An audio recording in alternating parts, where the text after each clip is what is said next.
კახაკალაძე მურუსიძე ჩინჩალაძეს იცავს ის ოდიოზურ და სანქცირებულ მოსამართლეებს მხარდაჭერას უცხადებს და ამბობს, რომ კონკრეტული მაღალი თანამდებობის პირების დასანქცირება შანტაჟის ერთ-ერთი ელემენტია. მძიმე გადაწყვეტილებებისა და მწვავე განცხადებების ფონზე თბილისის მერს კიდევ იმის იმედი აქვს, რომ ყველაფერი რადიკალურად მათ სასარგებლოდ შეიცვლება. დასავლურმა სამყარომ ქართული ოცნების უკვე 200-ზე მეტი წარმომადგენელი დაასანქცირა, რომელთაგან 98-ის ვინაობა გასაჯაროვდა, ხოლო დანარჩენებზე ანონიმური სავიზო შეზღუდვებია დაწესებული. სანქცირებულთა სიაშია კახაკალაძეც. ოპოზიციაში მოლოდინი აქვთ, რომ მოსამართლეების შემდეგ დიდი ბრიტანეთის რეჟიმის სხვა წარმომადგენლების წინააღმდეგაც აამოქმედებს სადამსჯელო ღონისძიებებს.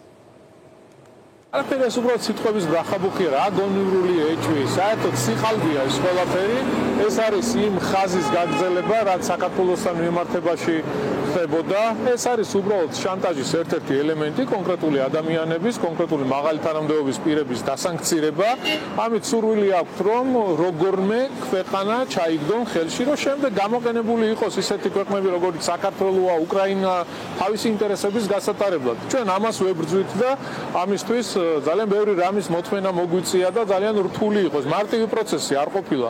დღესაც გრძელდება სამწუხაროდ. ამ შემთხვევაში მათ დაასანქცირეს ეს ორი კონკრეტული მოსამართლე, თუმცა მინდა დაგარწმუნოთ, რომ სანქციები გაგრძელდება, აუცილებლად გაგრძელდება და მოიცავს არა მხოლოდ ივანიშვილს და მის გარემოცვას, არამედ ეგრეთ წოდებულ ხელშემწყობებს, რომლებიც არიან არა მხოლოდ მართლმსაჯულების სისტემაში, არამედ პროპაგანდისტული მანქანის უკან, ისევე როგორც ფინანსურ ელიტაში, რომელზეც ივანიშვილი დგას რუხაძეების და სხვების სახით. ბრიტანეთი არ არის პირველი სახელმწიფო, ფაქტობრივი მოცემულობაა, რომ როცა სანქციები წესდება, ეს ვერ იქნება სასამართლო სხდომების შედეგად გამოტანილი გადაწყვეტილებები, ეს არის პოლიტიკური გადაწყვეტილებები და რა თქმა უნდა, მსგავსი ავტორიტეტის ქვეყნებს, როგორც არის ბრიტანეთის სახელმწიფო და სხვა ქვეყნები, იქნება ეს ბალტიისპირეთი თუ ასე შემდეგ, მათ აქვთ დაზუსტებული ინფორმაცია იმ კორუფციის შესახებ, რომელსაც ისინი ურთავენ საფუძვლად სანქციების დაწესებას. ჩვენ ვხედავთ ყველანი, რომ ბიძინა ივანიშვილის ყელზე ყულფი ვიწროვდება.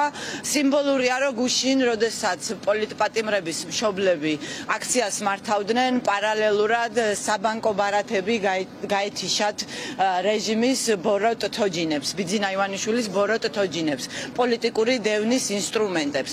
მურუსიძეს და ჩინჩალაძეს ეს იყო კარგი, არ აქვს ბიძინა ივანიშვილს იმისი რესურსი, რომ ამერიკასთან ურთიერთობის ნორმალიზება მოახდინოს. არ აქვს ბიძინა ივანიშვილს იმის რესურსი, რომ ევროპასთან ურთიერთობის ნორმალიზება მოახდინოს. ამერიკის და ევროპის გარეშე ჩვენი სუვერენიტეტი ვერ გადარჩება და ბიძინა ივანიშვილის მიერ ძალაუფლების მშვიდობიან გადაბარებას ალტერნატივა არ აქვს.